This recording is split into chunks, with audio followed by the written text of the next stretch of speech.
You're tuned into 9 to 5 Work Rebels with your host, Ebony Gale.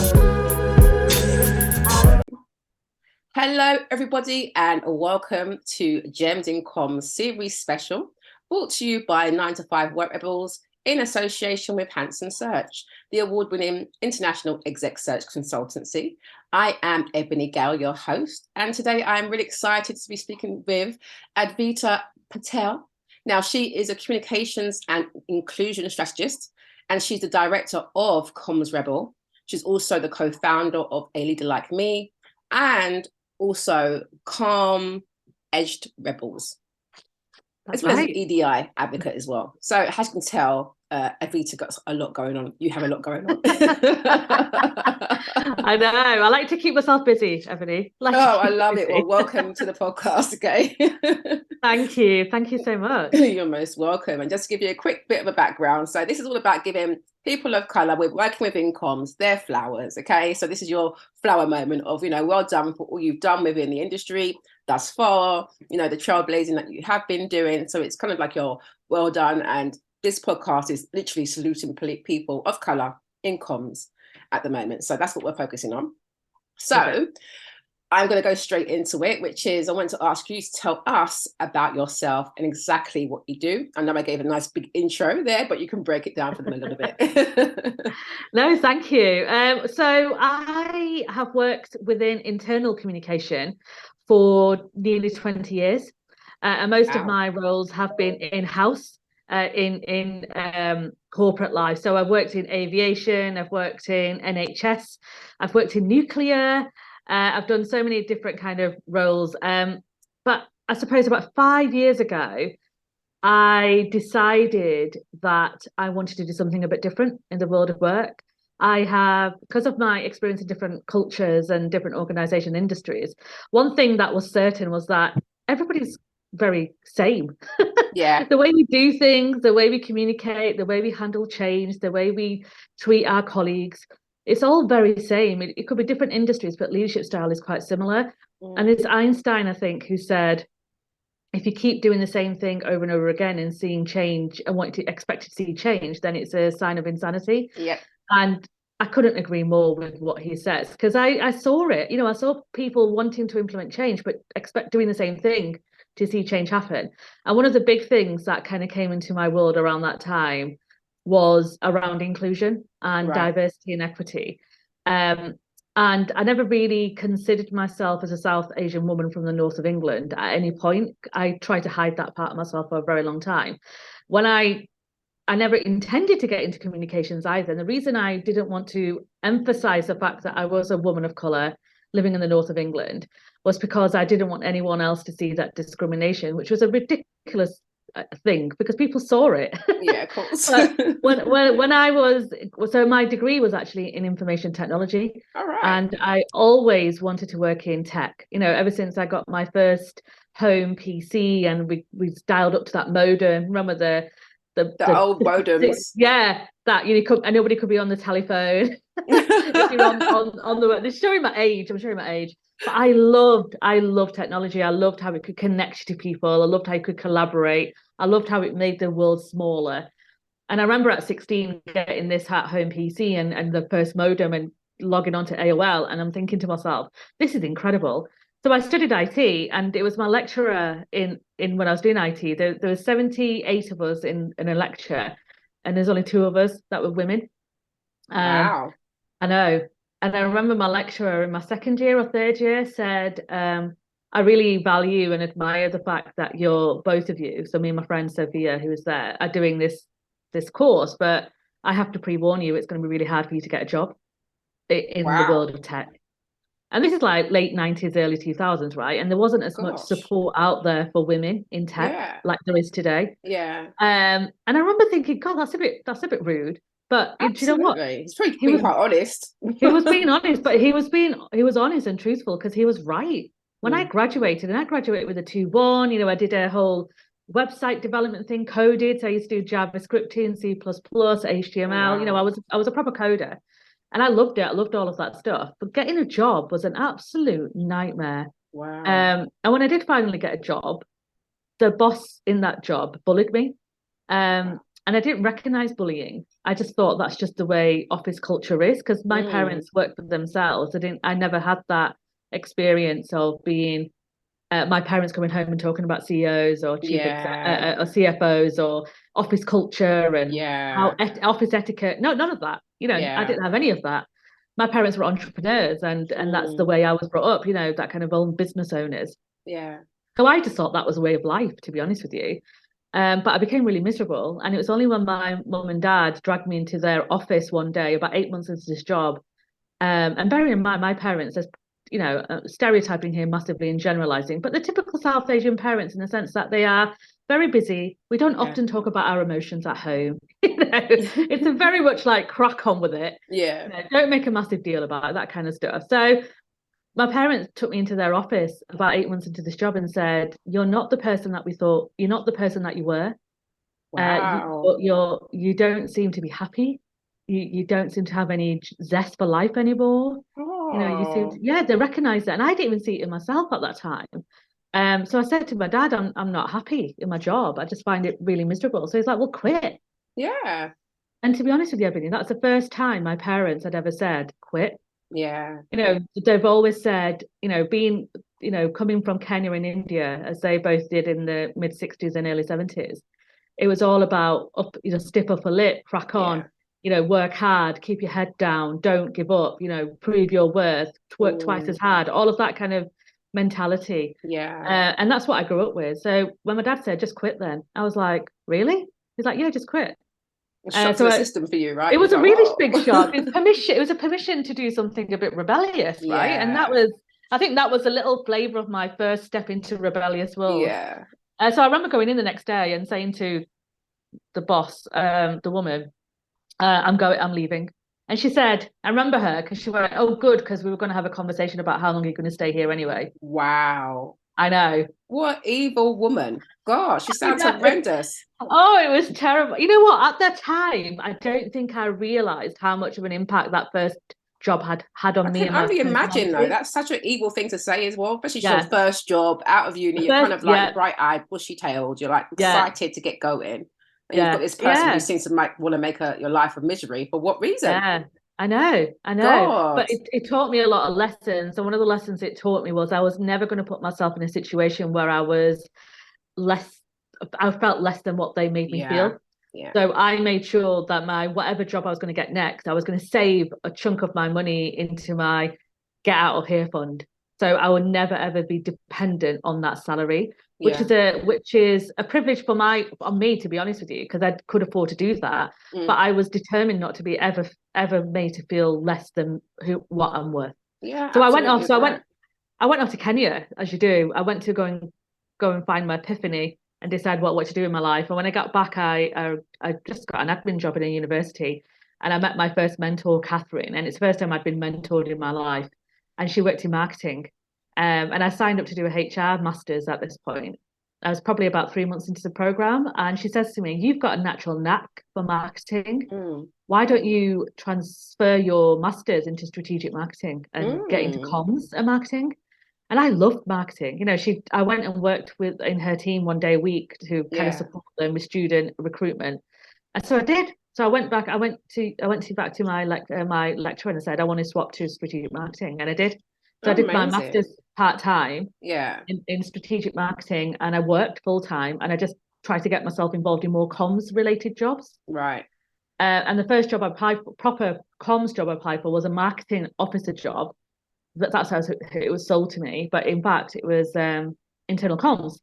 And that was my first kind of foray into internal comms, because it was about communicating a coaching program to NHS colleagues across the UK, and it was all about internal comms and how you collaborate and connect people and communicate the package so people buy into it. So that's how I kind of ended up doing internal comms and staying really interesting. Yeah. Really interesting, because I'm going to say, have you always wanted to work in comms? So that wasn't really the way you was going at. Oh, was you? Was going down the IT route. No, fascinating. I wanted to be the next female Bill Gates. It sounded like he was going that way, and you met some evil woman along your way who was like, I know, "Oh gosh, I know," but throw her off her path. But look what it's done, Exactly, which is so important for mentors and coaches. I'm a big fan of that. I think it makes such a big difference to who you are and what you do. Yeah, yeah, absolutely, absolutely.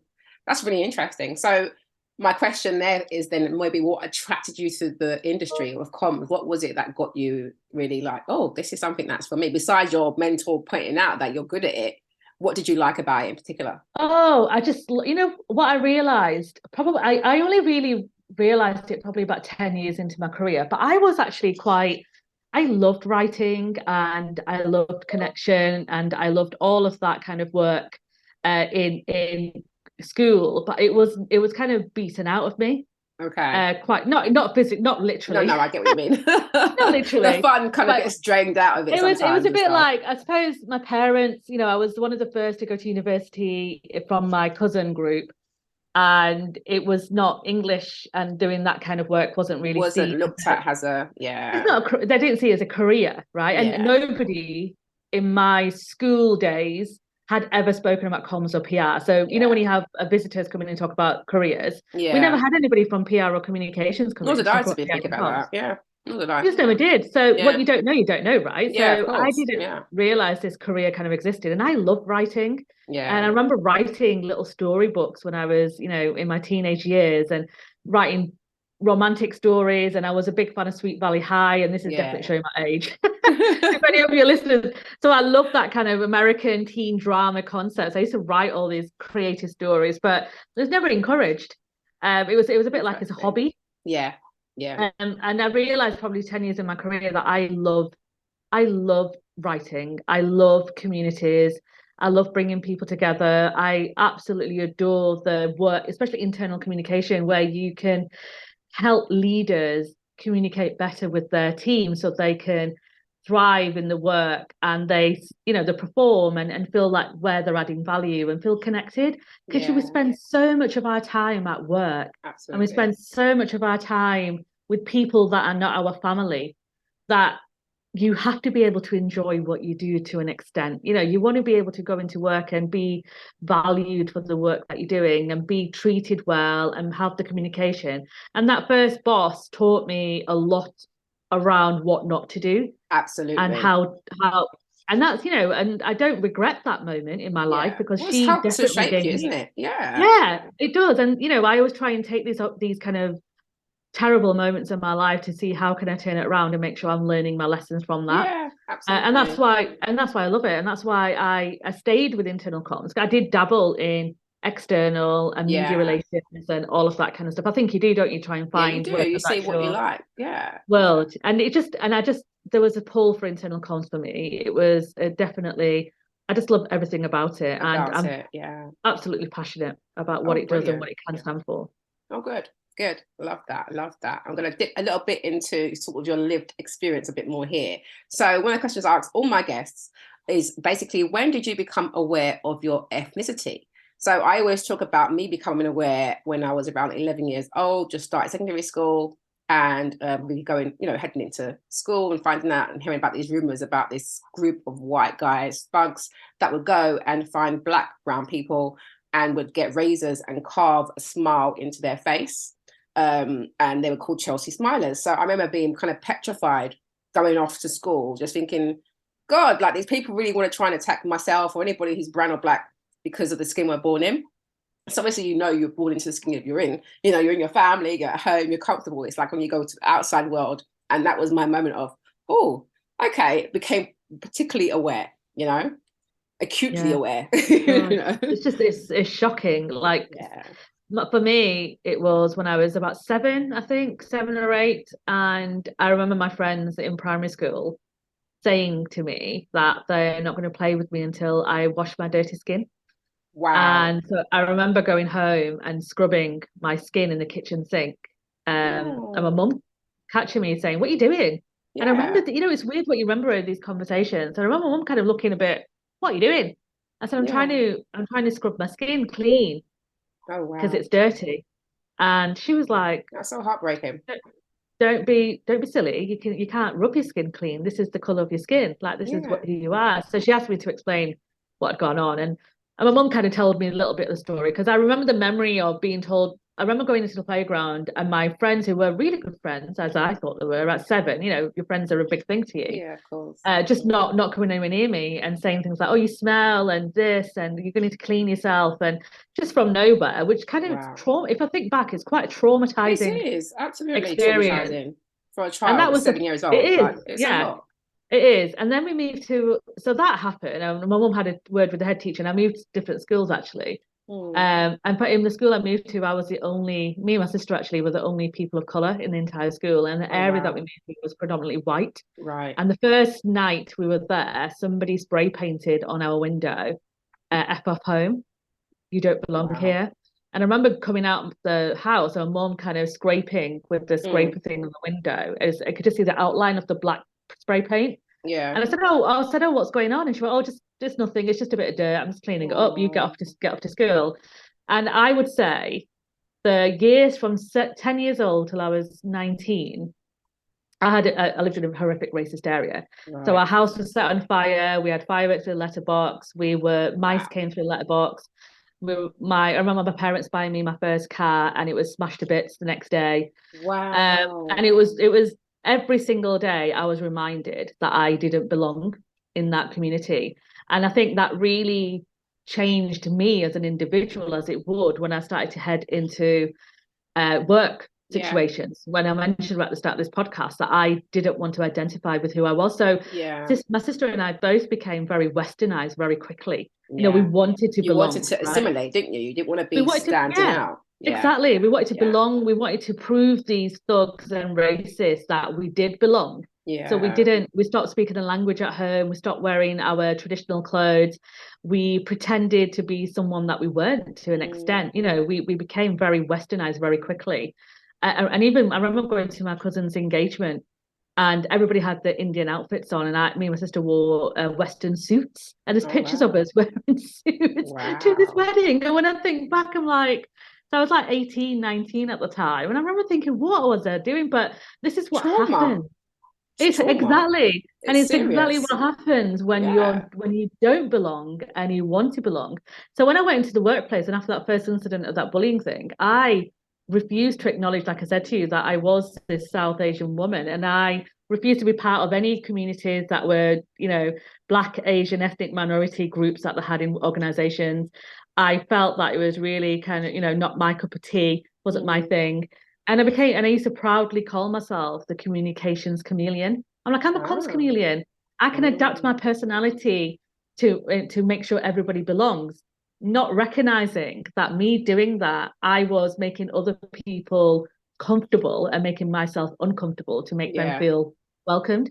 And I suppose it's probably only about 6 years ago when I had 5 years ago actually, when I had this confidence crisis, when I just didn't know who I was anymore, and something happened at work which really threw me. And I was a high performer, I was always told that I was on this kind of top tier thing and all that stuff. Because I worked hard, I always worked hard to get into that spot. And then an opportunity that kind of was pulled beneath my feet, and it completely threw me. And the reason it threw me is because they couldn't give me a reason about why that opportunity wasn't offered to me. And they admitted that they couldn't give me a reason, and they didn't know. And that was the first time I think I realized that my face didn't quite fit in that organization, and it never will. And when I looked around me, I realized that there was no one like me in that world, in those senior positions. There's nobody who I could look up to and see, oh my God, if they made it, I can make it. And that's why I decided, I think it was around that time, I thought, you know what, I want to be able to control my own destiny. Yeah. And I want to make sure that I am doing what I need to do to get to where I need to be without having someone else controlling my life for me. And it took me about 2 years to get to that point, Ebony. It wasn't like, I didn't wake up one morning and go, yeah, I'm doing a business. This is what I'm going to do. It was a 2-year gradual realization that I wanted to set my own business. And then January 2020, and I made a decision that January 2020 was going to be the year for me. 2020 was going to be everybody had 2020 for years or something. It was weddings, it was businesses, it was honestly, I was like, it looked great on my limited certificate, like, those company house certificate 2020. 2020. It was a big birthday year for me, and I thought, this is brilliant. And then January, I started Comms Rebel in huge enthusiasm and gusto. And then 9 weeks later, COVID hits. I was like, what? Is this like someone's sign to tell me what are you doing? And that was just it shook me to my core, because I didn't know. So people ask me now, what's it like to run a business in the pandemic? I'm like, do you know what? I don't know. I mean, what's it like to run a business outside of the pandemic? And I went, I really don't know. You won't know, I've always run my business in the pandemic. Yeah, exactly. So Adjusted now to it's adjusting, and now we're kind of coming out of it, and I'm doing more travel. I'm kind of understanding what it's like, what it's like being outside of what it. they're talking about. Yeah. But it was that, and that's when I met Priya Bates, who's my co-founder for A Leader Like Me. And Priya and I had a conversation about my experience in workplaces and how we didn't see leaders who looked like us, and this is where A Leader Like Me came from. Yeah, love that. I love that. But I love that your story as well. It's really interesting in the sense that you've gone through such a massive journey, an awakening for yourself, essentially, wasn't it? It's been like an interesting roller coaster, and that realization when you didn't get that role must have been quite heavy for you, having made so much effort to try to not acknowledge that kind of part, but just keep focusing on your skills, aren't you? You're like, well, I've got the skill set, so what's the problem? Well, exactly. And you do everything that's asked of you to do, right? So I seeked advice, and they told me to do this and told me to do that and get a bit of this and at the time I was volunteering for the Chartered Institute of Public Relations. I was traveling to London every month, so I remember getting the train at 4:00 in the afternoon, going to a committee meeting at 6:30, and then getting back on the train at 8:30, 9:00, and got home at 11 every month, to prove that I was committed to my profession. And I did that, continuously up until COVID, to be honest. And I felt I was putting a lot of, and I think this is why when I speak to women, specifically women of color, who have done everything that's asked of them and then the opportunity's gone, it completely knocks your confidence. It does, absolutely. You start doubting everything about you. Absolutely. I've spoken to quite a few women who've gone through that sort of situation, and it does affect your confidence. And then it takes a little while for you to realize, actually, it's not me, it's them. This never was about me. It's them and what they bring to the office and what they bring to the table, essentially. But it's fascinating. Even what you went through growing up, living in that sort of area for your family just must have been so traumatic. And the trauma that a lot of people of color are walking around with is immense, and people don't realize that either. When we walk out the door, essentially, sometimes you have to put a suit of armor around you to be like, okay, don't know what you're going to get today. Of course, be all positive vibes, but it doesn't mean you're going to get it back all the time. So absolutely, it's hard. It's hard, and I think people don't. This is why Priya and I decided to write a book. So we're just at the final stages of our book, which is about cultivating an inclusive culture in organizations through comms, because comms is such a powerful tool to connect people. And it's the way you say things, there's the way you write things, there's the way your body language, all of that plays such a big part in people belonging in an organization. And to your point, when those period, from the age of 7, from what I remember till I was about 19, it was traumatic. It was traumatic. It sounds like it was traumatic.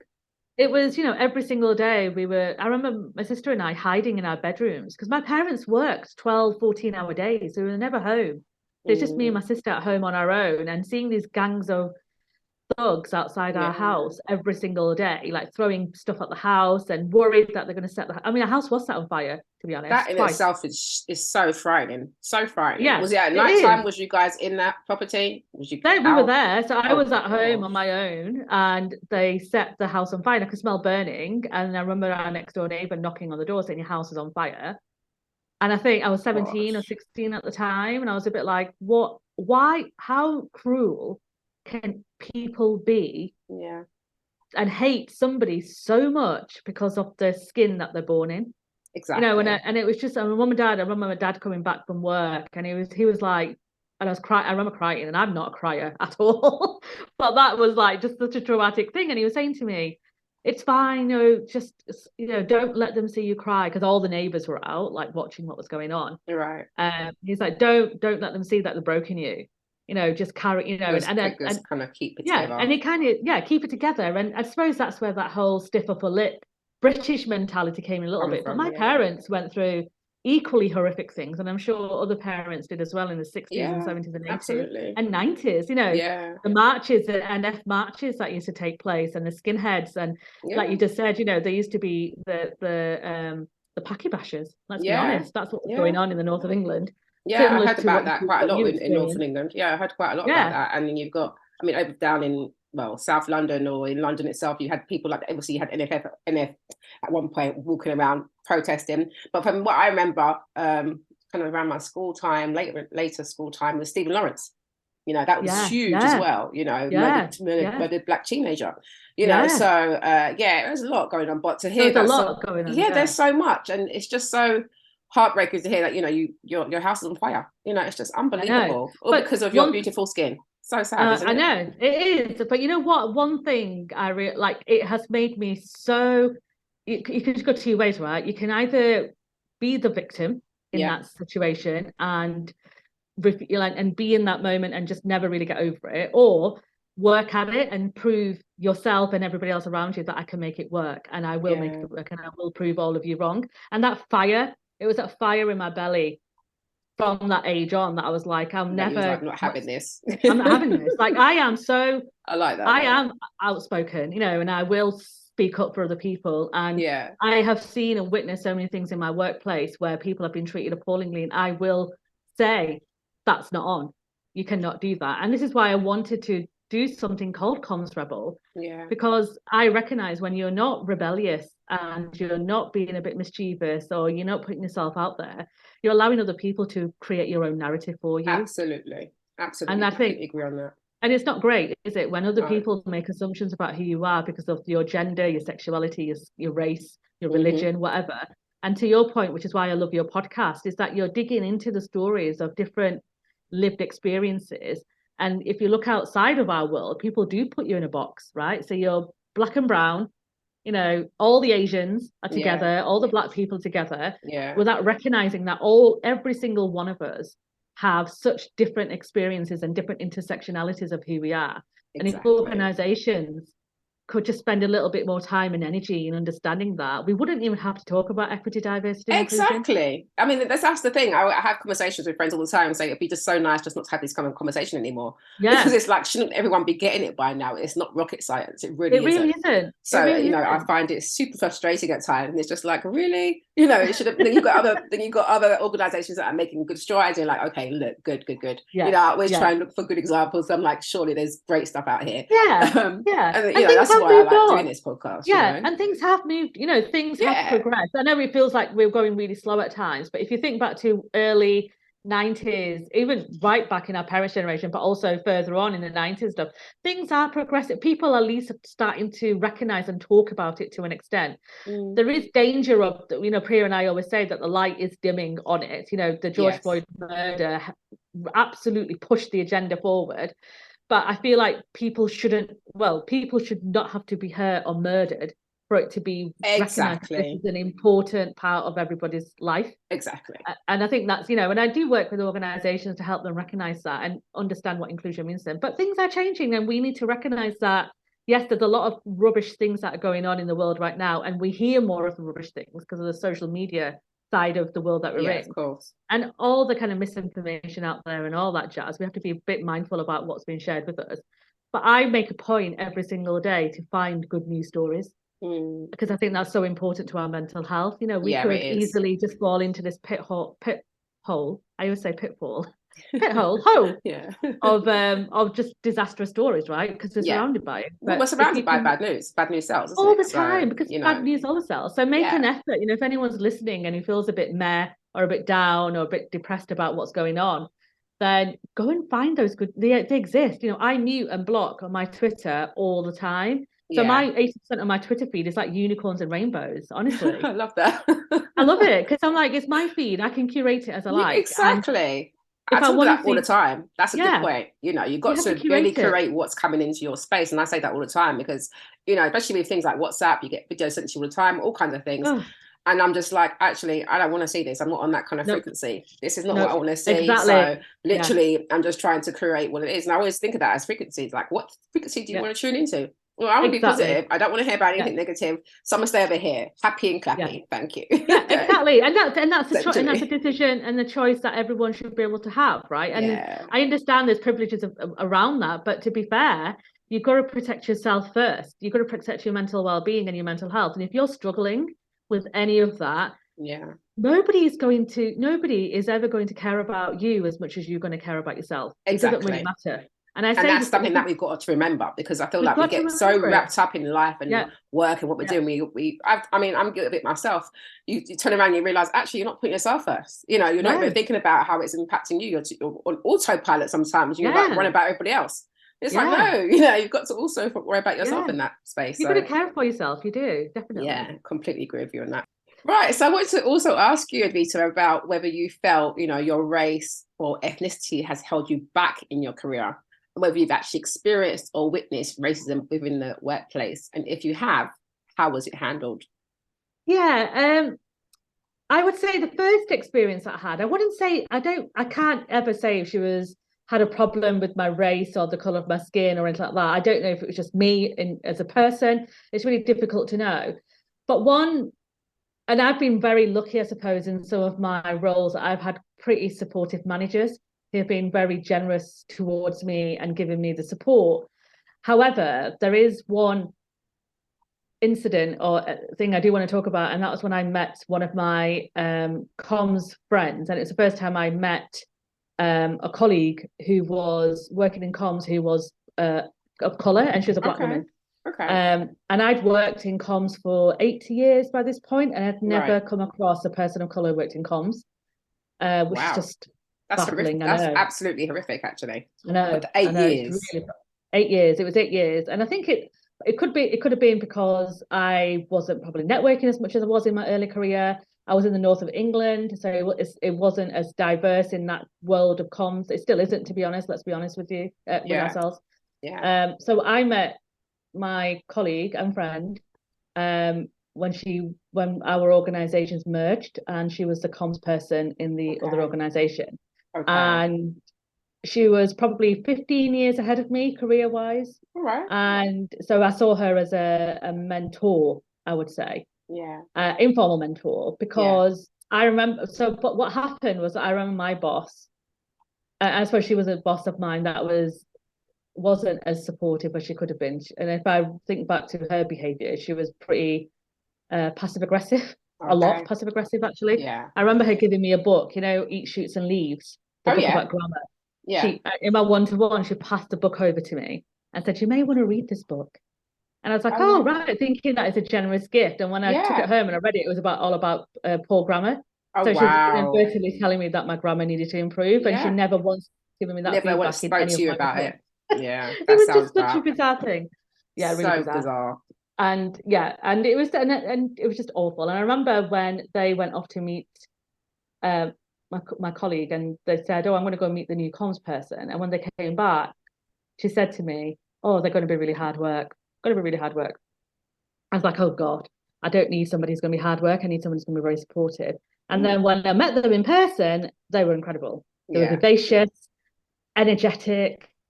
You could hear her laugh before you even saw her. I Yeah. loved her. I thought she was incredible.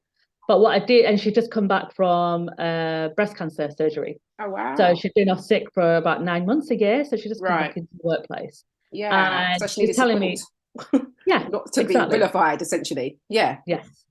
And she was vilified, right? Mm. So there was microaggressions, macroaggressions, Mm. aggressions across the Yeah. board. And I was a bit like, this is really weird, because and the reason I think it happened to her specifically is because she was outspoken Yeah. in a way that she wouldn't put up with nonsense, right? She Yeah. spoke the truth.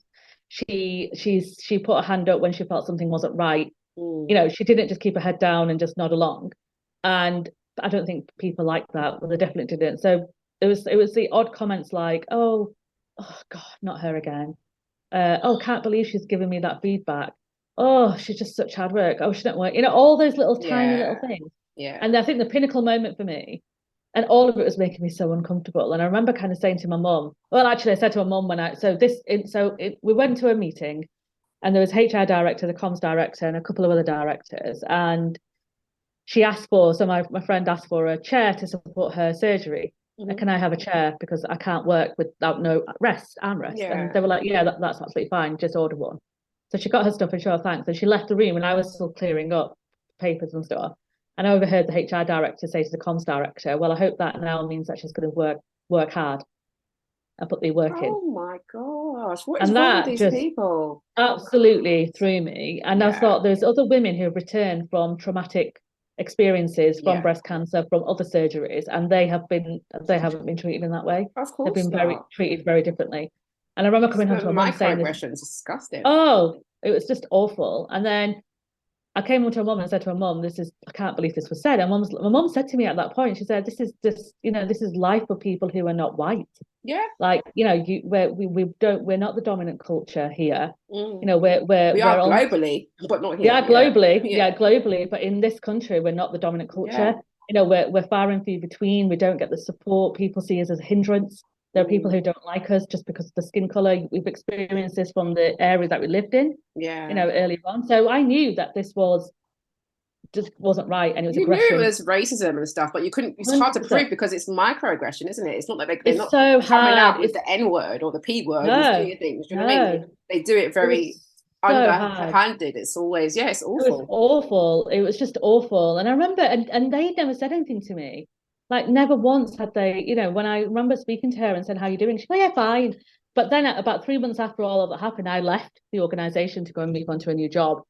And I was doing a handover with her. And it was just two of us at night, as usual, Yeah. working. And it's probably about 6:37. And she said to me, I'm so sad that you're leaving. Oh. And I wish you the best, in everything that you're doing. And I want you to remember that.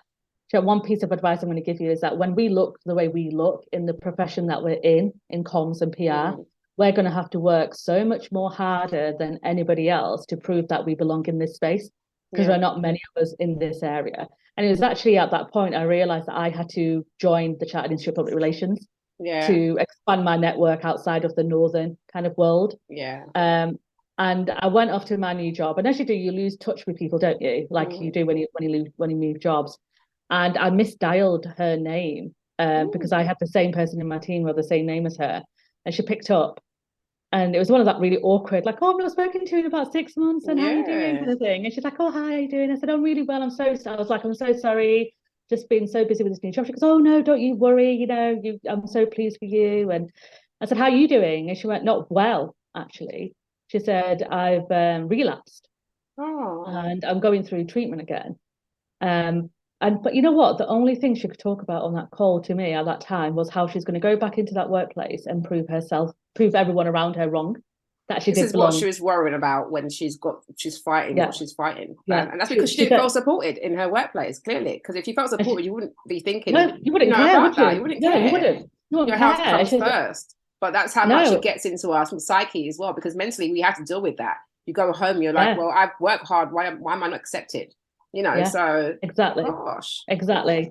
I remember saying to her, like, don't you dare like even bother with those individuals. You deserve so much more. Like I realized there is a world outside of that place and we can do so much more. We can do better. You focus on you get yourself better and just focus on you. And she's like, yeah, I will, and like you do. And I said all that. And then a few weeks later, a mutual friend of ours texted me and said that she'd passed away. And it absolutely floored me. Like, honestly, Ebony, I was like, I remember sitting next to my boss and feeling sick because the last conversation I had with her was all about proving her worth. Yeah. And I remember going to the staff kitchen, just not being able to catch my breath because it just threw me. Yeah. And I made a promise at that point, which has been slightly detrimental to my career. And it was at that point I said to myself that if I ever see anybody mistreated or microaggression, macroaggression, aggression, full stop, I'm not going to allow that to happen. Like I am going to step into that space and I'm going to speak up and I'm going to tell people that it's unacceptable. And I said to my boss at the time, who's a really good friend of mine even today, and I said to her, I told her the full kind of story what had happened, and I said, I'm not going to do it anymore. I said, if we have anyone treating anybody badly in my world and in my presence, I am going to step up and say, And that was like 12, 13 years ago. And I did, Yeah. you Yeah. know, I Good was for like, you. I'm not doing this anymore. And it was, you know, people didn't like it. People don't No, like they it. People won't. They get feel defensive. uncomfortable. Yeah. They get Because they think defensive, it's you know. fine for them to be rude and to be offensive to people. And then Yeah, when you point it out to yeah, them, it's like, oh, yeah, me? I'm not racist. yeah. Well, no, well, actually take a look in the mirror Exactly. at your Yeah, behaviors, yeah, you yeah, know. exactly. Gosh. Well, And I always that's say, such a I sad never kind of, story though. I'm people so sorry to say hear that. Sorry. I'm it's just so like sad. still like And taking it in. I'm like, but wow. I know it's. I remember writing a blog about it actually when it was Black History Month a couple of years ago, and it was quite an emotional. Every time, and I can now talk about that story without sobbing Yeah, because it's really every time I touching. spoke about it, it made me cry. And every time I did, I remember doing this massive event online. Actually, it's like 300, 400 people on it, and I told that story, and I couldn't stop tears falling because I just Mm, thought, how can somebody be treated so badly in this world? And without, you know, like I said, it's so difficult to prove that they were treated badly because of the fact they were a black woman. yeah, It was so hard to prove. And I think yeah, it is. it's almost that they are trying to make you feel that you're the one that's It's like absolutely gaslighting. terrible. Yeah, Absolute gaslighting, yeah, microaggressions, right, every single day. yeah. And not being able to prove it is and it was because of that experience, the fact that I was like, I'm not doing this. I changed my behavior a lot. So Mm, I was very much head down. I don't want to talk about diversity. I don't want to talk about inclusion. You know, I just want to mm, be treated as I am, which yeah, is a very you know, utopia kind of place to be in, because if yeah, everybody was treating you fairly and treated you as you were, then you wouldn't have to talk about inclusion and diversity. But yeah, people are biased and people are discriminatory and people are prejudiced and they create yeah, stereotypes. And because they do that, we have to be aware of that and mm, question some of the decisions that people are making about certain things that are going on. And yeah. I always kind of made those questions. So why did you choose XYZ to do that particular project and not XYZ? And people don't like it. People are like, But it is well, that they just won't because because.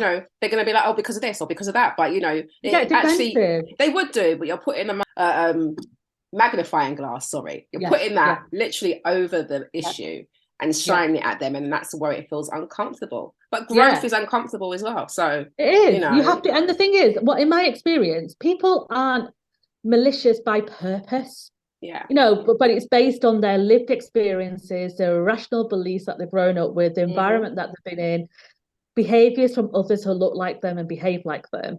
And yeah, when you really dig deep and ask them curious questions about the decisions that they make, you can see their face like drop and the yeah, eyes kind of panic and yeah, fear sets in, and then defensiveness comes up and and yeah, people automatically will say, I'm not sexist, I'm not racist, I'm not yeah, homophobic, yeah. without you even saying that to Saying it, them. yeah, But asking the questions, they can see it. And I'm like, it's not about, we're not saying that you are, but we're asking yeah, you to kind of think about why you are making certain decisions in your exactly, organization and what those exactly, decisions are based on. yeah, And that's really important. All of us, right? We've all got bias, right? And if you yeah, say you haven't, then you're not a human being, because every right, human being has a bias. But even I had bias, right? And when I was doing my learning, to your point, around biases and discrimination and the stereotypes I had mm, about certain characters, I had to really unpick that and unlearn it. And even today, I'm still unlearning and yeah, unpicking yeah, and trying to educate myself. Why do I feel this way about this group of people? yeah, Where's my education come from?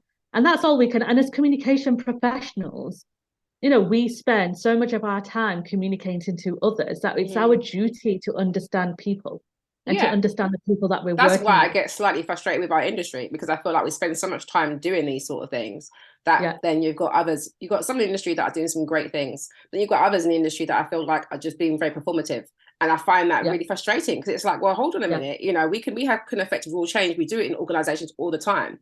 So why are we not yeah. doing it more in our own backyard? So that's where I get a little bit frustrated with that because it's like, Yeah, you yeah. know, Well, it's annoying. It's yeah, performative. It's tokenistic, it and is our industry is the worst for it at times. so You know, bad. the behaviors that they demonstrate, and some of the, you know, the pat on the backs that some people want for doing what's Yeah, right. for doing It's what's just, right. I'm That's the like, bit that I'm like, come on you, now, it's what's right, you should be doing this anyway. You should Yeah, have inclusive conferences and events. You should be making sure that people who have social mobility challenges have the access points that they need to grow exactly, and thrive. You shouldn't exactly. need a medal or a pat on the back to No, do the you right thing. shouldn't. Exactly. And you should want to make sure your panels are very, representative. And you should want to make sure that, we've got different voices are being heard.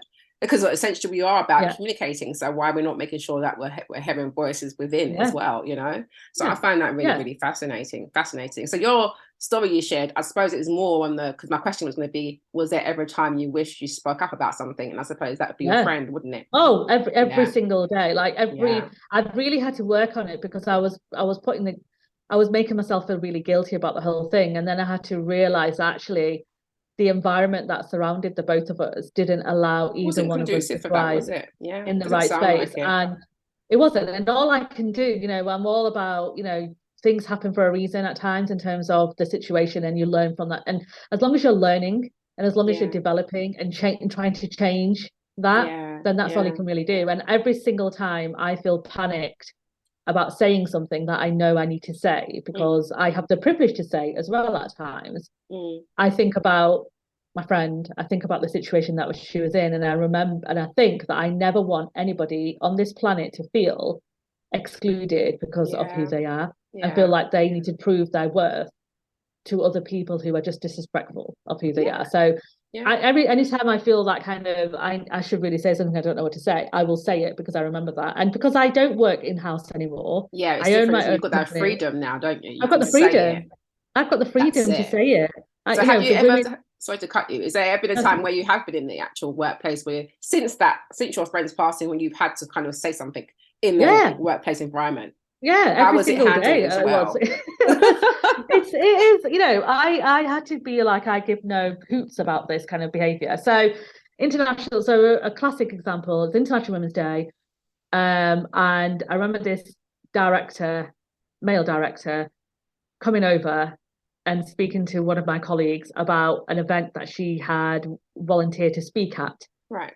And he came over and he said, who do you think, to her, who do you think you are? And she was like, what? Who do you think you are putting your hand up to volunteer to speak at this event? And she's like, I don't know what you're talking about. You obviously misunderstood in that meeting. They were looking for directors. Ooh. You know, how are you a director? Like, how you're never going to get to a director level. What you even doing for yourself? Honestly, Ebony, his tone and his behavior was appalling. So I, rage. I'm like a red rag to a bull, and I was like, "Excuse me, who do you think you're talking to?" And he's like, "What?" I said, "You can't talk to her like that." Yeah. Oh, yeah. Well, I'm only having a joke. I mean, it's not funny though. Nothing's funny about that. I can't see anyone laughing. It's not funny. Well, and he's like, "Oh." You. He goes, why are you taking, like getting all like, stumbling over his words, like, well, but I was like, no. I said, that's unacceptable. And I remember my colleague just sitting there not really saying anything. And I remember texting her later that night. And I said to her, you cannot allow people to speak to you in this way, ever. Yeah. I said, it's especially, right. I said, never, ever. The fact that he felt he could do that on International Women's Day and speak to you like a piece of nothing on the bottom of his shoe, his behavior and his tone. I said, it's appalling. Yeah. I said, and you could not allow people to speak to you in that way, and you need to complain about him because that is not acceptable. Yeah. But, it's just, well done, and they accepted it and they were fine. They were like, yeah, I understand. But it's that nervousness of wanting to say something and being seen as someone who's being troublemaker. Sensitive. Oh, she's a bit sensitive. She's taking it a bit too far. What's her problem? That kind of stuff. And also things like I remember two removal guys coming in to take some chairs and tables away. And as one of the guys hit his hand, and the other colleague said to him, "Oh, don't be a puff. What have you been a puff for? Don't be gay." And I looked up, and he looked at me, and then just carried on. And I went, "Oh, excuse me." And this is like, it was. You have to put yourself in these situation times when you feel that you can. Yeah. But I remember them both of them looking at me, and I went, "Excuse me, I don't think it's appropriate for you to say those words." No. And one of the guys went, what do you mean? I said, you can't. Like, I think that's really quite, derogatory, using that terminology to describe someone who's hurt themselves. Yeah. And my heart was racing about 300 miles per hour. Our mouth was dry, and these guys were like big, burly, white guys, right? Who were like moving things. And I was like, oh my God, what are you doing? But due respect, they were like, totally understand. We're so sorry. You're 100% right. We should not be saying that, and we're very aware of it now. And I was like, oh right, okay, Brilliant, Well thank you. done, Because you. I was ready for like a not a He's ready fight, for but like a back and forth like kind a of like yeah, a like a debate. But they were like, yeah I remember them putting the table down, saying, "Oh, we're so sorry. Yeah, you're right. We shouldn't say that." And they were absolutely fine. And I didn't wasn't rude about it. You know, I was respectful, and yeah I you said, "Excuse was me. You know, this is." I didn't go, "How dare you? Don't say yeah this. Don't do that," because it just inflames them when you yeah behave that way. And I think yeah you have to be when they're unconsciously saying it because it's such a habit.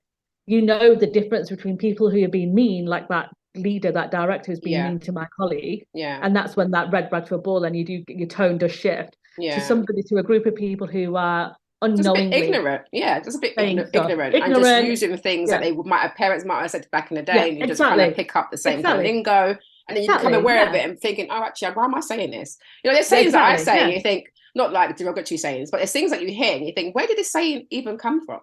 You Oh, I know, and know. Yeah, I'm yeah. like, Well, where it's did like that come from? I But you need end to up stop saying saying things things. like, yeah, exactly. So I say all the time, oh, I've had such a crazy day. It's been really Yeah, insane. Oh, it's madness yeah, out there.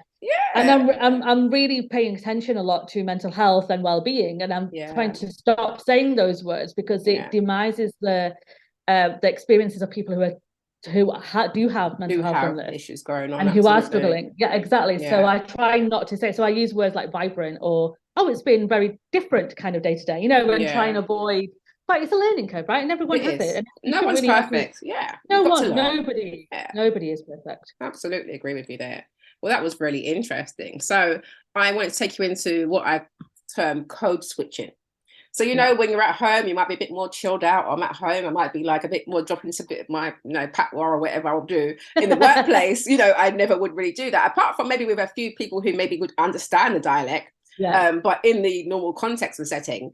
So the question is like, do you feel that we can actually leave our authentic voices in the workplace, or will we be forever code switching? Oh, I do hope that we can just be who we want to be at work. You know, Yeah. we get to decide who we want to be without feeling that we need to change our behavior, our tone, our accent, our language. But it's going to be a while, I think, Yeah. before we can do that. And people say, don't they, a lot like, oh, I want people to be their authentic self in my organization. I want people to be there who they need to be. And I'm like, okay, that's No, you fair. don't. But A lot of them don't, what because when they do turn but up, they what don't want them like that. exactly. As I said, but what are you? So I always say this, but what are you doing to help them be who they need to be in that space? How Yes. are you supporting them? How are you creating that psychological safe environment so they Yes. can be who they need to be and don't need to code switch? And this is Yeah. a new, this is when I spoke to my white friends about code switching. They were just shocked that Yeah. people do code switch. I'm like, yeah, it happens. I said, I do it. And my friends Yeah. do it. We all Yeah. do it. We all code We all switch. do it We all do to a it. degree. I We think do. there's We some do it. even some of my white colleagues that I know might put on a little bit more air and graces, and then you've got others who Oh don't have yeah. a clue whatsoever because they just turn up how they are and they don't think Yeah. about that. Yeah. It's Yeah. fascinating. I think But it I is all honestly don't depending on think the we will be environment. able to. I would like us to, but my view Yeah. on it is a bit like I don't see us be. Depends on the environment. It does depend on the environment, but in some particular environments, I don't necessarily see us being able to leave that authentic voice just yet. Like you said, there's time. There's a bit of time.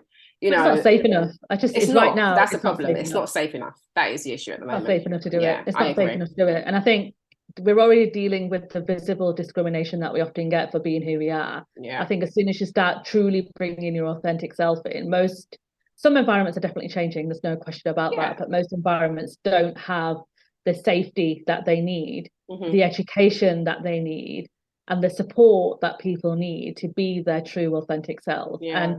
And I also think that we should never ever push people, which some organizations are in danger of doing, Hmm. by saying, I want you to bring your whole self into work. I want you to bring your authentic self into work and you have to be real and all that kind of stuff. I'm like, yeah, it's okay to say that, but you're not really doing anything to help the situation. By saying Exactly. it and putting in your comms, it's not enough. Your behaviors Have to have to change. change That's the to key. demonstrate your intent, right? Yeah. What you're trying to do. Because Yeah. people will read that comms, but if your behaviors are not changing and Right. you're still, to your point, there are some leaders who will be pretending to be someone that they're not because of Yeah. whatever experiences that they face. If they're not willing to be real about their experiences and their reels and their home life, then Mm. it's going to be difficult for other people to do that. Exactly. It's going to be really hard. So one question I always say Exactly. to leaders to Mm. ask people to help break that authentic barrier is, how can I help you thrive in this workplace? Mm. What do you need from me to help you thrive in this workplace? And that one very simple question can open up so many different conversations and honesty Absolutely. and trust, because trust is Absolutely. such a big part of that Yeah. authentic side of who we need to be. Absolutely, because you're not going to let your guard down with some if you don't feel we can trust. So absolutely, No, and you're not going to let your no, guard down either if you feel like you're being brought in to just fill out the kind of optics side of yeah, recruitment. no, Because then you might go there thinking, okay, this is fine, but then if, like you said, if behaviors haven't changed, essentially we're yeah, going back to the Einstein quote, aren't we? It's yeah, insanity. We're yeah, expecting something yeah, different when you haven't changed yeah, it. So yeah, exactly, yeah. absolutely, absolutely pick up from you and I agree with you on that. Absolutely. So in particular, in the PR comms sector, when did you become aware of the color bias?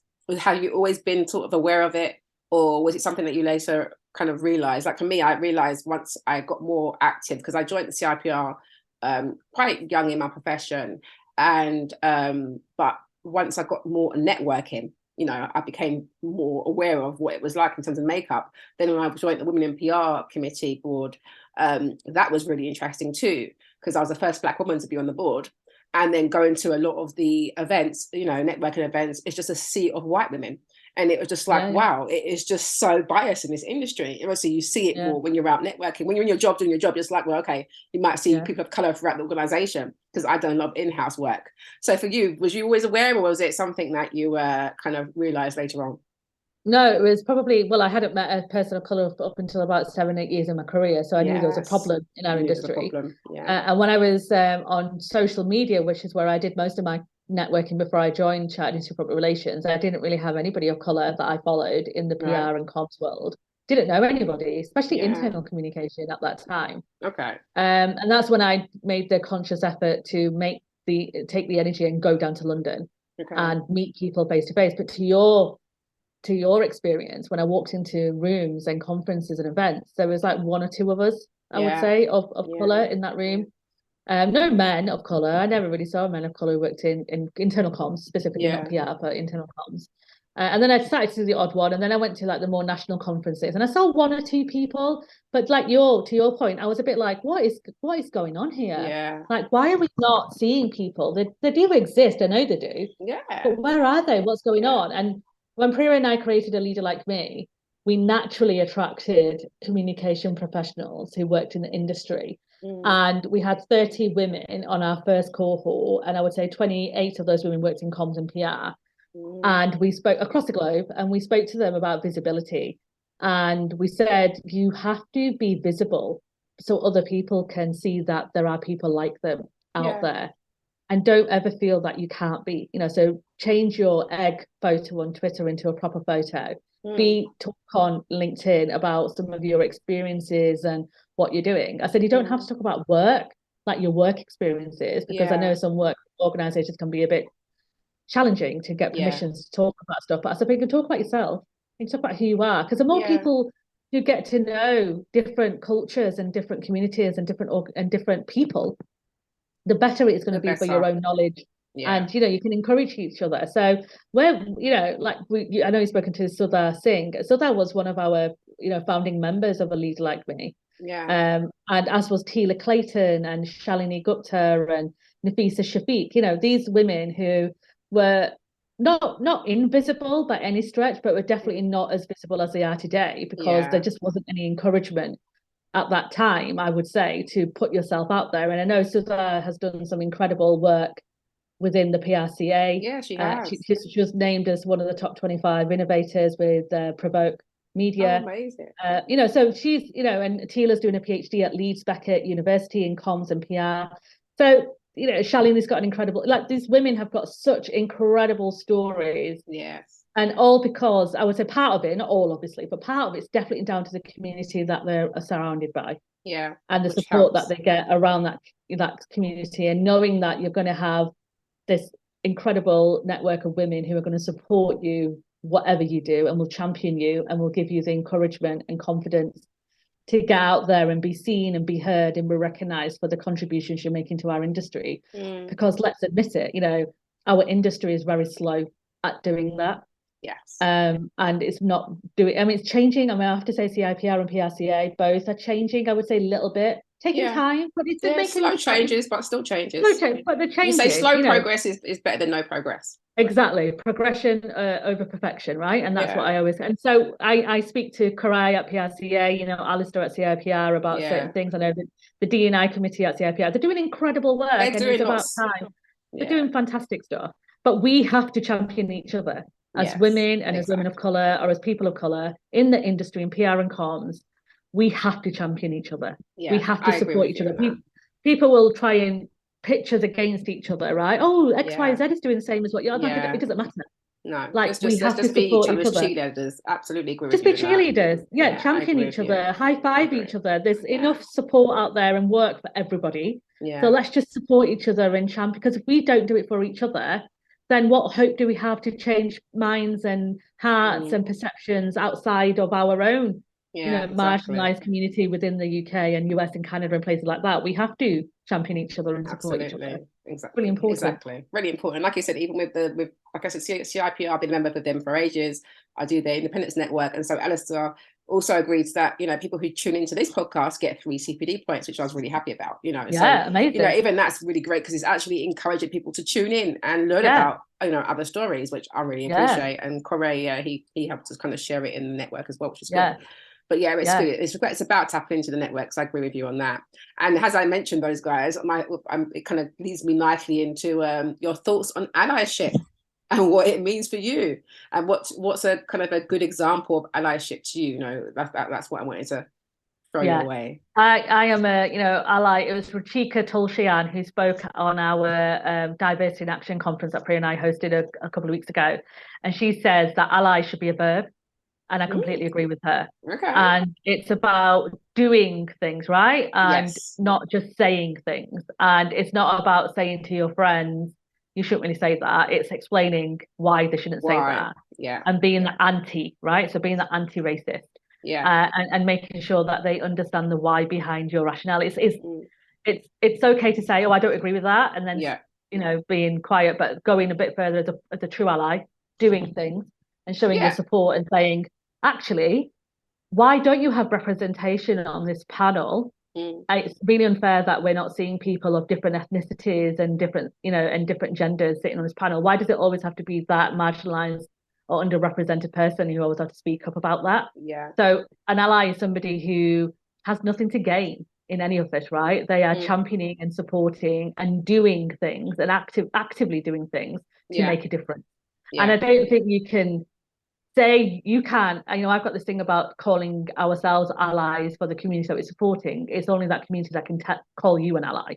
Because they make that decision whether you're an ally or not in that space. So that's what an allyship means. Allyship for me is somebody who will champion, speak up, defend, support, take active time to go and do things properly and learn and educate themselves about why the certain community or people are facing discrimination and prejudice, and what are they going to do to support that. It's easy to put a black square on Instagram, and it's easy to say I don't agree with it, and it's all performative and tokenistic. It's what are you physically doing to make a difference to that community that will change the way they are treated in the world that we're in today. Absolutely. Perfectly spot on. I love the way you done that one. So moving more into you, I wanted to ask you, so what motivates or inspires you to keep going?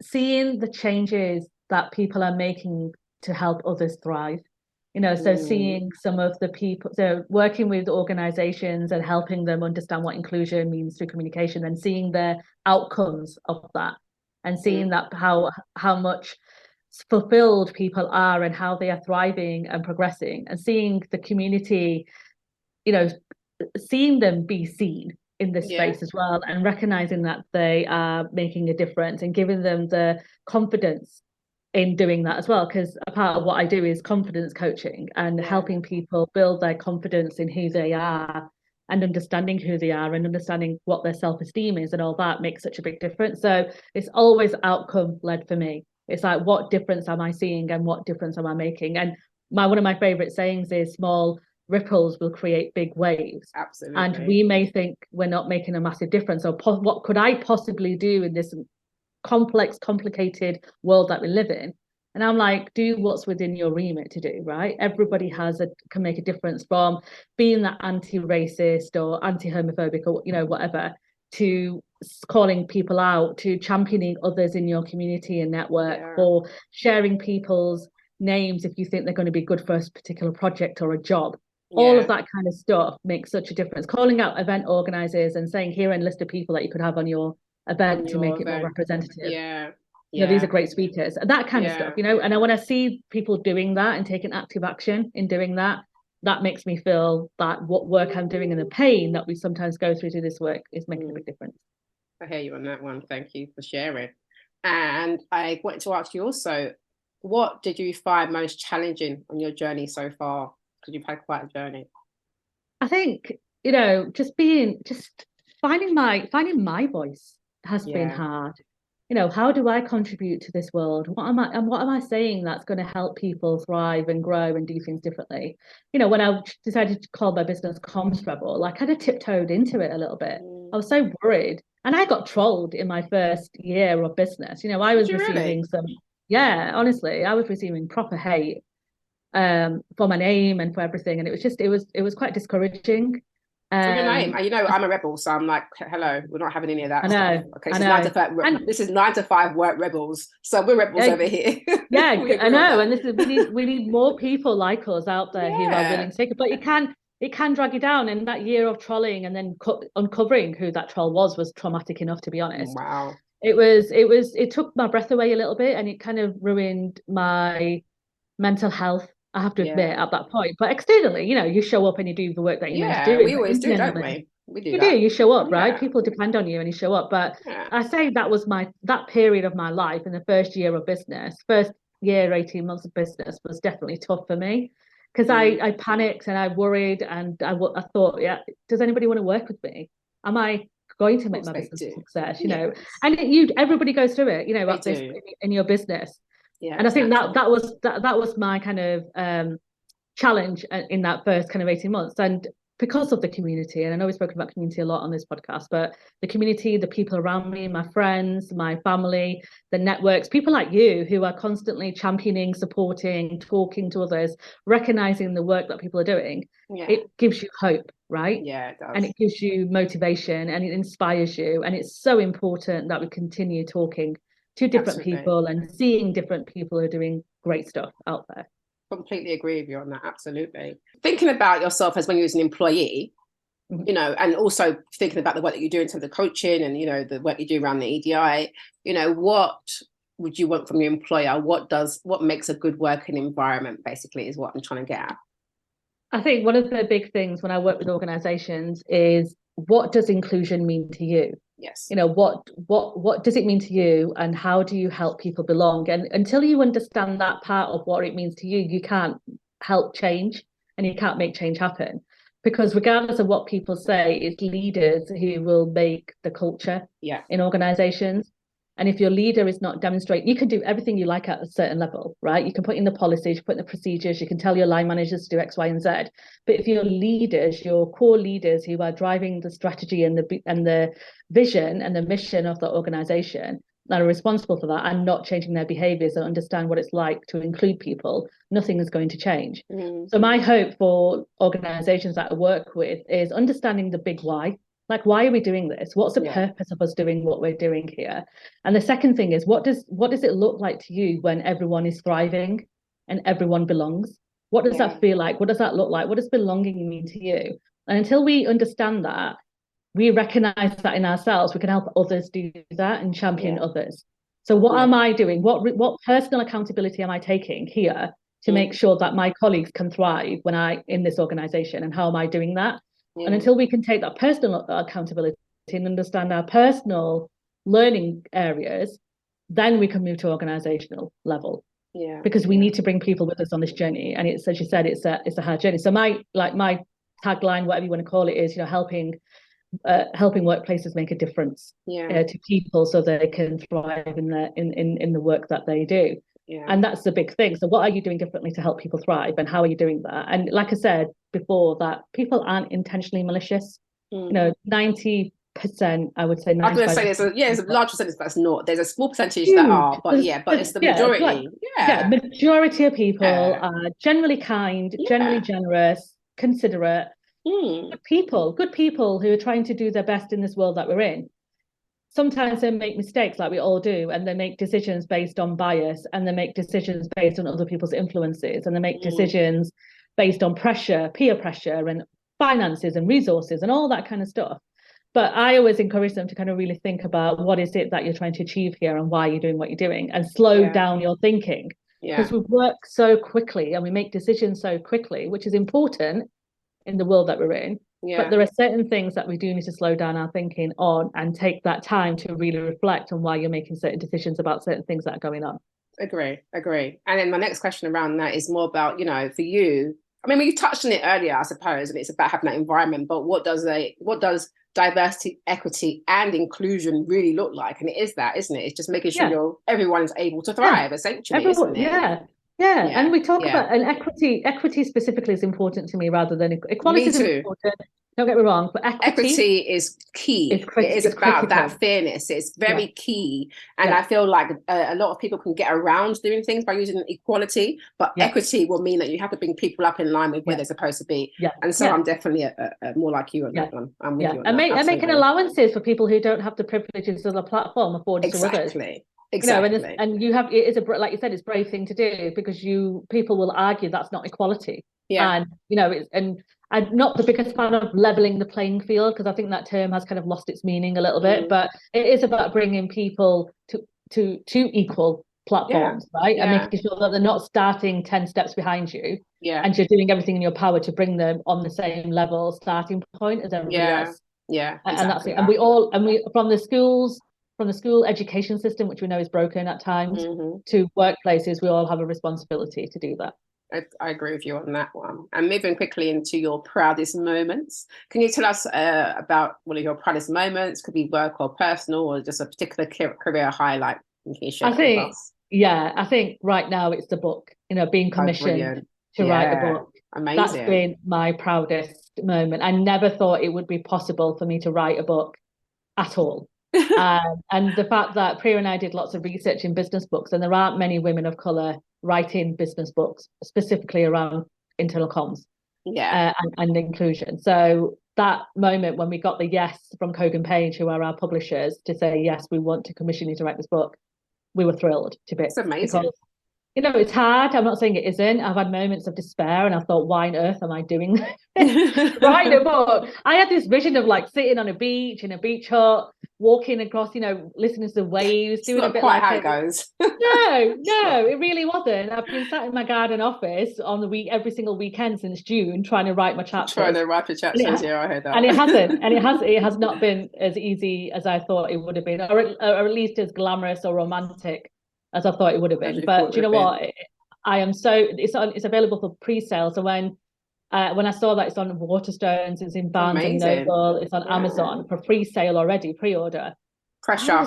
You're like, oh gosh. The pressure was intense. I'm not even going to lie, especially when people keep messaging me saying, "I bought the book, I can't wait to read it." And I was like, no, neither can I. I can't wait to read it. I haven't read it from front to end at the moment. We've just been writing it. But just seeing my name and Priya's name on that book and available on pre-order on stores like Waterstones, where I spent hours of my youth, browsing the bookshelves and buying, and knowing that one day in the next, over the next 6 months or so, that book's going to be available. It's amazing. A hard copy book. That's been my proudest moment. Priya and I talk about the book writing quite openly and candidly about the challenges we face, because we want to encourage other people, other women like us, to put themselves out there and say, I can do it. If they can do it, I can do it. And if more of us can do that, then imagine the change we can make. Absolutely agree with you. Absolutely.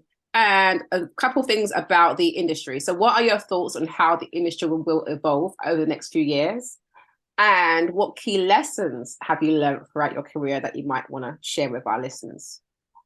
I think the industry will start recognizing that, they need to bring in more talent from different people from different diverse backgrounds to help address the gaps that we're seeing in the markets right now. Our consumers and customers are diverse, Yeah. That the people who buy our products and our services are diverse, and the people surely who are communicating about that need to recognize that they need to bring in diversity in that space. And I think our industry will start seeing that. And we spoke about it earlier, we're seeing changes happen. We've got advocates and allies and champions and supporters who are doing some incredible work in this space.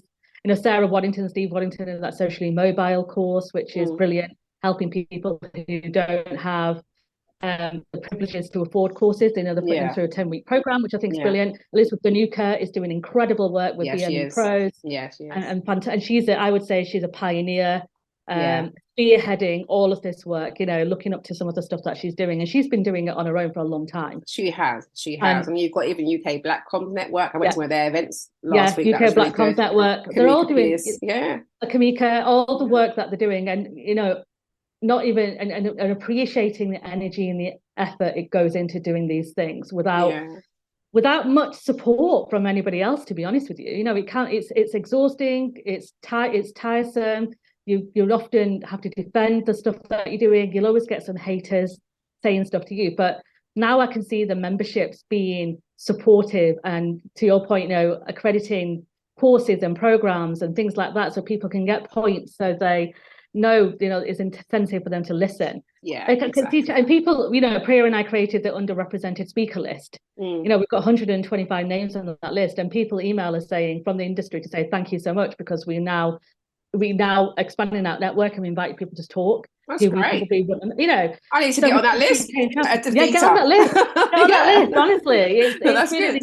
It's really an incredible thing. So I can see that. So I can see the change happening, and it will happen. I know we can feel a bit impatient about the whole thing, but it will happen. What was your last question? My last bit was around key lessons that you've learned throughout the industry, and any advice you'd give to like a younger person as well trying to enter the industry. So key lessons I've learned is get yourself out there. Don't fear networking, or if you don't like networking, then create a networking space that you're comfortable with, if that makes sense. So I created a thing called the Comms Hive, because I'm not the biggest fan of sitting in a room and trying to network with people, that it's just a bit uncomfortable. So I created my own kind of networking community called the Comms Hive, where we get together and we go for dinner, a group of us, and we share our thoughts, have therapy around comms and PR. And then, so I do it across the UK, and obviously because of the pandemic, we haven't done it, but I will be reinitiating them over time. But do what makes you happy, right? What works for you? So blogging, being on Twitter, being on Instagram, going onto different platforms, whatever, going to events. But you have to push yourself out your comfort zone a little bit to make it, to make change happen and to help you. And it can be a bit uncomfortable, but being uncomfortable is not a bad thing. No, it's discomfort, that's a different topic, but uncomfortableness is not a bad thing. So definitely get out there and do that. And I wish I learned that lesson earlier on. I was probably, like I said, 7 or 8 years in my career before I kind of realized there's this whole other world that exists. And I would say for the new folks who are coming into this industry, don't be afraid to ask for help. Don't be afraid to reach out to people and say, look, is there anything you can do to support me here? Is there something you can do to kind of help me? And and be mindful about how much you're asking of people. Obviously, all that, we're all intelligent people, we all know that, but don't be fearful of it. We all need help to get to where we're going. We all need support. None of us have got here on our own. I will, on it, hand up, I will not have had the success I have had if it wasn't for my community and the people around me. So don't ever think that you can't do it without asking for help. You can ask for help, and there's no shame in it. And it's okay to put yourself out there. And the worst thing that can happen is that they say no, or they ignore you. But the best thing that can happen is they go, yeah, of course, let me see what I can help you. I mean, it doesn't matter. There's no skin off your nose if they ignore you or they say no, right? You just move on. And you will meet people like the industry who will ignore you and won't want to help, and that's okay. But there's more people who will. That's it. And that's the bit to focus on, right? Yeah, exactly. And to be honest, even though that's for entry level, I would say that is across the board. It doesn't matter what level you are. If you are struggling, you need some help, then find those people, because they exist. They're out there, and just put yourself out there into it. Great. And the last couple, sorry, because I know you've got a scoop. So mindset, I just want to get your bits on how you manage self-limiting beliefs. And my other question is, looking back on your journey, would you do it all over again? I think you need to know yourself really well to help you understand what your limiting beliefs are. So get to know your values, get to know your purpose, understand your objectives, and what value you're bringing in. That's really important because you become a bit like Teflon. And then what was the last The other one was there? about looking back on your journey. Would you do it all over again? Yes, You without would. a doubt. That's 100%. brilliant. I love when I hear that as well. That's 100%. great. Yeah, that's great. definitely. And then what's the best or worst advice you've been given in your career? Best advice has been get yourself out there, be seen, be heard, be visible. Never, put yourself, don't fear rejection. That was one of the best pieces of advice I've had. Worst piece of advice I've had is you can't have everything. And for me, that made me limit my own beliefs in what I could do. And I think you can have whatever you want, but you've got to have the right mindset to do that.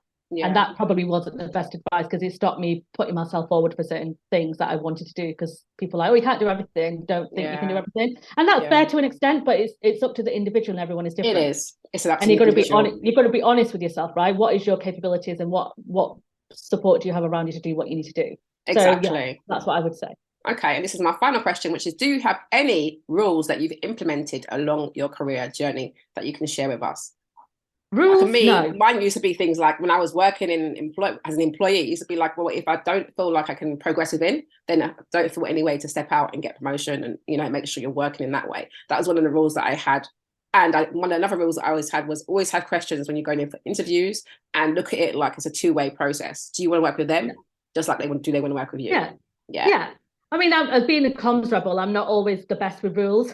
Yeah, of course. Those are the only two that I can hang on to. but guidelines-wise, I completely agree with your two that you said. But just never allow anyone to write your narrative for you. Like, find your own story and be proud of who you are. Comparison is a thief of joy. So my rule is never compare yourself to anybody. Everyone is so different and everyone has different lived experiences. So embrace it, be happy, and go forward with what you believe in, and don't compare. That's my rule. Don't compare yourself with anybody. I love that. Well, thank you so much. It has been a pleasure talking to you. Thank you for taking your time to spend time with us and sharing your lived experience. Really, really appreciate it. If anyone wants to contact you, can you let them know where they can find you? Yes, you can find me on commsrebel.com, or I'm on all the social platforms. So Advita _P on Twitter, or Advita Patel on LinkedIn. Amazing. Thanks so much for joining us, and stay tuned. Everybody who's been listening, we will be back with some more people from the wonderful world of comms. Thanks so much. Thank you, Ebony. Thank you. Thank you.